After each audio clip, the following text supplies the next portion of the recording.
갈릴리의 가버나움 동네에 내려오사 안식일에 가르치심에 그들이 그 가르치심에 논란이 이는 그 말씀이 권위가 있음이러라.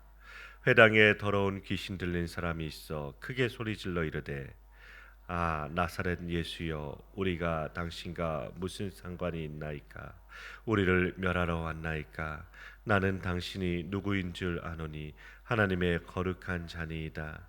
예수께서 꾸짖어 이르시되 잠잠하고 그 사람에게서 나오라 하시니 귀신이 그 사람을 무리 중에 넘어뜨리고 나오되 그 사람은 상하지 아니한지라. 다 놀라 서로 말하여 이르되 이 어떠한 말씀인고 권위와 능력으로 더러운 귀신을 명함에 나가는도다 하더라. 이에 예수의 소문이 그 근처 사방에 퍼지니라. 예수께서 일어나 회당에서 나가사 시몬의 집에 들어가시니 시몬의 장모가 중한 열병을 앓고 있는지라. 사람들이 그를 위하여 예수께 구하니 예수께서 가까이 서서 열병을 꾸짖으신데 병이 떠나고 여자가 곧 일어나 그들에게 수종드니라. 해질 무렵에 사람들이 온갖 병자들을 데리고 나오매 예수께서 일일이 그 위에 손을 얹으사 고치시니 여러 사람에게서 귀신들이 나가며 소리질러 이르되 당신은 하나님의 아들이니이다. 예수께서 꾸짖으사 그들이 말함을 허락하지 아니하시니 이는 자기를 그리스도인 줄 알미러라. 날이 밝음에 예수께서 나오사 한적한 곳에 가시니 무리가 찾다가 만나서 자기들에게서 떠나시지 못하게 만류하려 하매 예수께서 이르시되 내가 다른 동네들에서도 하나님의 나라 복음을 전하여야 하리니 나는 이 일을 위해 보내심을 받았노라 하시고 갈릴리 여러 회당에서 전도하시더라. 아멘. 예수님께서 이 땅에 오신 목적이 무엇입니까? 오늘 본문의 43절 말씀처럼 하나님의 복음을 전하는 것이 예수님의 오신 목적이며 일인 것입니다. 그래서 예수님은 전도하십니다. 이 하나님의 복음을 전하시는 것이 예수님이 오신 일이기 때문입니다. 이 일은 이미 선지자들이 예언한 바입니다. 그리고 하나님의 말씀은 하나님께서 친히 이루시기 위하여 하나님이신 예수님이 이 땅에 사람으로 오신 것입니다. 오늘 말씀 31절부터 41절 말씀을 보시면 예수님께서 갈릴리 가버나움에서 또 안식일에 회당에 들어가셔서 말씀을 가르치십니다. 그러자 사람들이 놀랍니다. 그 말씀이 권위가 있는 것입니다. 왜 권위가 있습니까? 예수님 자신의 말씀이기 때문입니다. 그런데 그 회당에 더러운 귀신 들린 자가 있었습니다. 평소에는 회당에 다녀도 몰랐습니다. 그런데 예수님의 말씀 앞에서 들통이 난 것입니다. 귀신 들린 사람이 크게 소리를 지르면서 나사렛 예수여 나와 당신이 무슨 상관이 있느냐며 우리를 멸하러 왔느냐고 합니다. 나는 당신이 누구인지 안다고 합니다. 귀신이 예수님을 하나님의 거룩한 자라고 알아보는 것입니다. 그러자 예수님께서 꾸짖으시면서 잠잠하고 그 사람에게서 나오라고 하시니 그 사람을 넘어뜨리고서 귀신이 나갔습니다. 모두 놀라게 됩니다. 예수님의 말씀의 권위와 능력에 놀라는 것입니다. 이 소문이 근처에 파다하게 퍼지게 됩니다. 베드로의 장모도 열병이 난 것을 예수님께서 고쳐 주십니다. 예수님은 세상의 의사가 아니십니다. 천지를 창조하신 하나님이십니다. 그 말씀이 임하시니 귀신이 쫓겨가고 열병 앓던 자가 바로 일어나서 수정을 드는 것입니다. 그리고 해질 무렵에 온갖 병든 자들을 데리고 오자 일일이 손을 얹어 고쳐주십니다. 그렇게 치유 중에 귀신들도 나가면서 당신은 하나님의 아들이라고 하시자 예수님께서 꾸짖으시면서 그들이 말하는 것을 허락하지 아니하십니다. 왜 허락하지 아니하시는 것입니까? 예수님을 그리스도로 알아보았기 때문입니다. 그런데 예수님께서 지금 그리스도로 일하고 계시는데 왜 자신을 알리지 못하게 하시는 것입니까? 그것도 귀신들이 떠나가면서 하나님의 아들이라고 하는데 왜 못하게 하시는 것입니까? 심지어 변화산에서 영광의 모습으로 변화되신 사실도 베드로와 야고보와 요한만 보았는데 그 사실을 알리지 못하게 하셨습니다. 언제까지 알리지 못하게 하셨는가 하면 예수님께서 죽으시고 다시 살아나시기까지는 알리지 못하게 하신 것입니다. 왜 자신을 그리스도임을 공개적으로 알리지 못하게 하셨을까요? 그 이유는 유대인들의 메시아 사상이 잘못되어 있기에 알리지 못하게 하신 것입니다. 그들이 기다린 메시아는 땅의 메시아입니다. 제자들도 별다를 바 없는 자들이었습니다. 그들은 땅의 이야기를 하였고 예수님은 하늘의 이야기를 하신 것입니다. 그러므로 그들에게 예수님이 그리스도이심을 공개적으로 알려지게 되면 사람들이 예수님을 세상의 임금 삼으려고 하기 때문에 숨기시는 것입니다. 그러면서도 병자를 고쳐주시는 것은 구약의 예언을 성취하고 계시는 것입니다. 그러나 다 고쳐주시는 것은 아닙니다. 가버나움에서 병을 고쳐주시자 사람들이 예수님을 찾아 나섭니다. 42절 말씀입니다. 예수님은 이른 새벽에 조용한 곳을 찾으셔서 기도하십니다. 그러니 사람들이 찾아다니다가 드디어 만나서는 예수님이 자기들에게서 떠나지 못하도록 만류하는 것입니다. 그러나 나사렛 사람들은 어떻게 하였습니까? 예수님을 죽이려고 하였습니다. 그곳에서는 어떤 병자를 고치거나 기적을 행하지 않았습니다. 그런데 이곳에서는 병자를 고쳐주시니 예수님이 그곳에 함께 있었으면 좋겠다는 것입니다. 누가복음 8장 말씀에 보면 거라사 지역에 귀신 들린 사람이 있습니다. 이 사람은 군대 귀신이 들려서 수많은 귀신이 그 사람을 장악하고 있었습니다. 예수님이 그 사람을 고치시는데 그 귀신의 이름을 물으시자 군대라고 합니다. 예수님께서 쫓아내시니 그 귀신들이 돼지 떼기로 보내달라고 합니다. 그러자 돼지들이 바다로 뛰어들어 몰사하니 사람들이 예수님을 그 마을에서 떠나달라고 하는 것입니다. 사람들이 예수님을 머무르게 하고 떠나달라고 하는 기준이 어디에 있습니까? 나에게 이익인가 아닌가에 그 기준이 있는 것입니다. 어디서라도 나는 주님의 피조물이요 종이오니 그저 시키는 대로만 하겠습니다. 주께서 가라고 하면 가고 오라고 하면 올 뿐입니다. 말씀만 하옵소서. 이렇게 고백하는 자들이 지금 없다는 것입니다.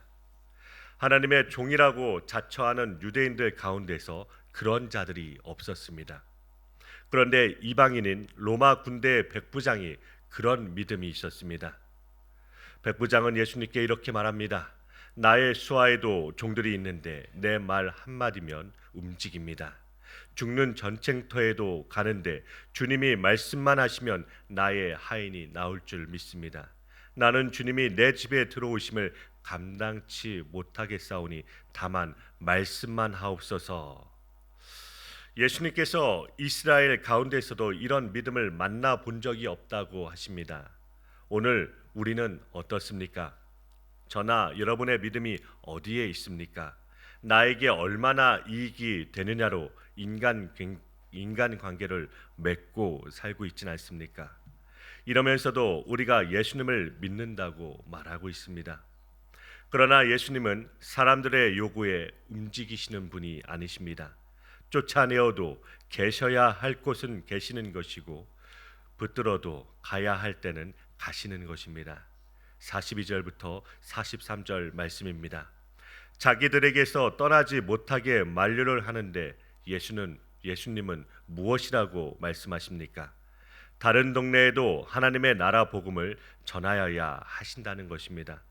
아직도 병 고침을 받아야 할 사람들이 얼마나 많이 있습니까?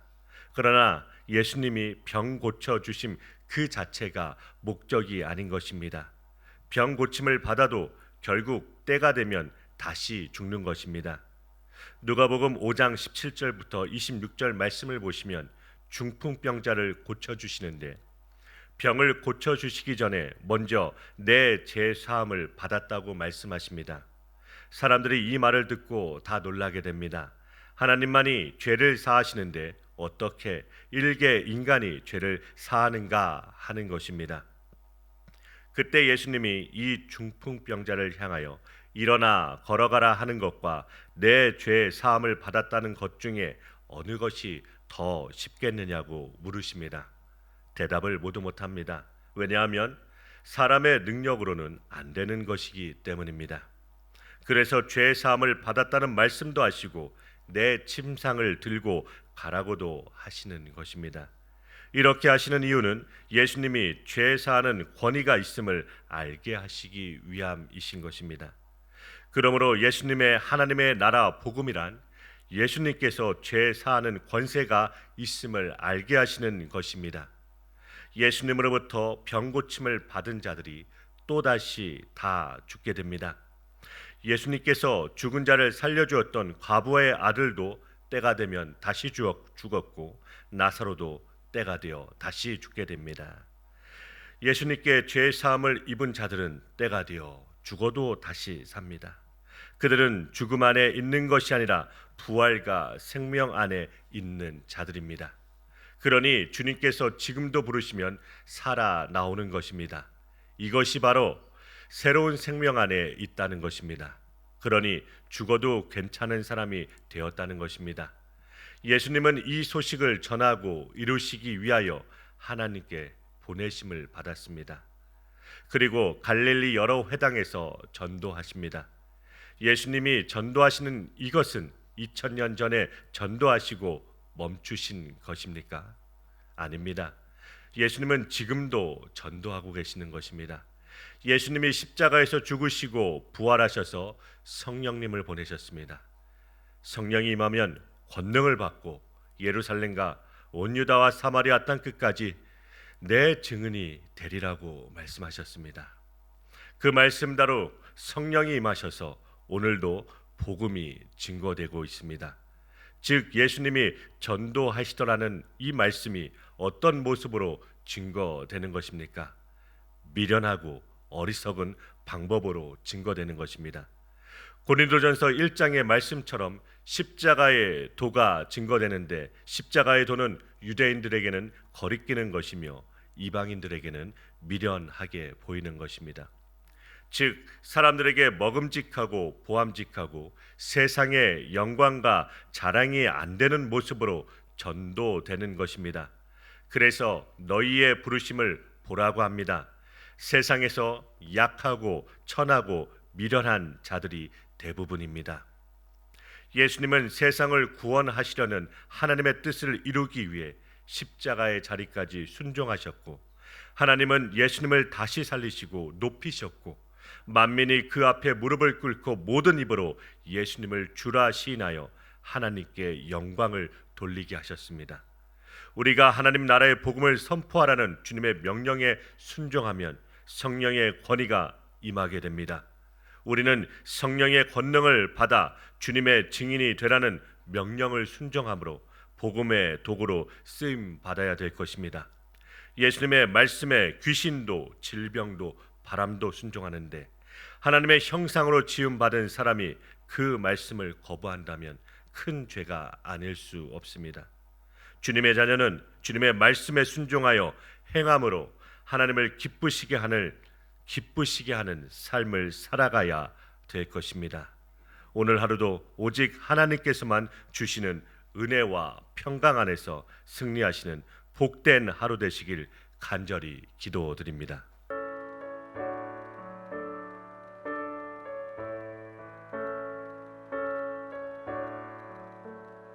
내 모든 시험 무거운 짐을 주 예수 앞에 아뢰이며 근심에 쌓인 날 돌아보사 내 근심 모두 맡으시네. 내 모든 괴로움 닥치는 환란 주의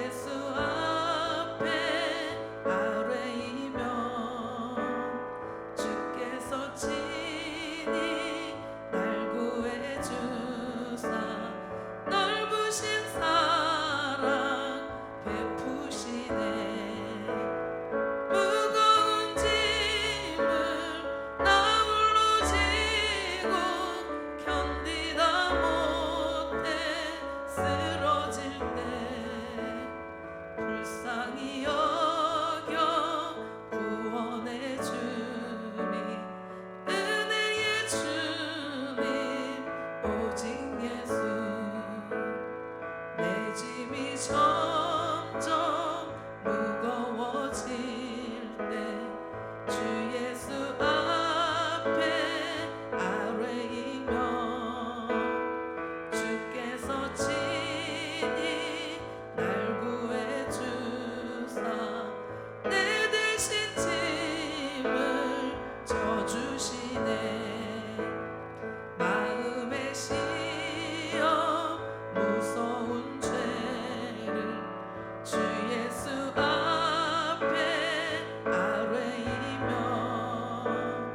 예수는 나의 능력이 되사 세상을